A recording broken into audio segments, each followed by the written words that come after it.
Hello everyone! Welcome back to my channel. Ayan guys, hello mga ka-EDC. Kumusta po ang lahat? Ayan, grabe, napakainit po ang panahon dito sa Middle East. Maraming salamat sa mga sumusuporta sa aking YouTube channel at sa mga nag-subscribe.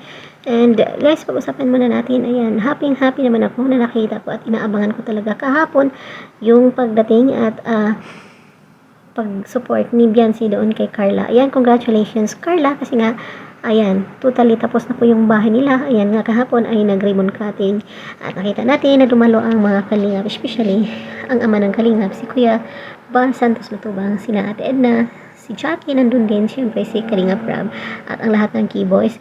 At syempre, inaabangan ko talaga guys, ang kagandahan ng ating Biancy. So ayun nga, nagbigay sila ng mensahe para kay Carla, ganun din naman si Ido. At syempre, laking pasalamat ng mga magulang ni Carla sa Team Kalingap na talagang naglingap sa kanila at ngayon nagkaroon sila ng magandang bahay.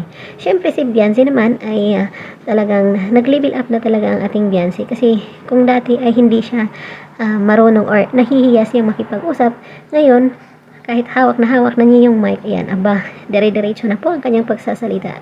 At yun nga, nag-level up nga lahat ng mga angels na tinutulungan ni na Kalingap Rab. So, yan, masaya naman tayo sa mga outcome na nangyayari at sa ating mga nakikita, no? Kasi deserve naman talaga sa kanila. So, guys, susunod na, yan, ang pabahay naman ni Biancy at alam kong maraming nag-aabang at syempre ang ating part 24, marami na rin nag-aabang. And hello, shout out din sa lahat ng mga bashers ni Biancy at Ido. Ayan, the more bashers, the more views. So, that's all for now. Thank you so much for watching. God bless us all. Bye-bye. Mama!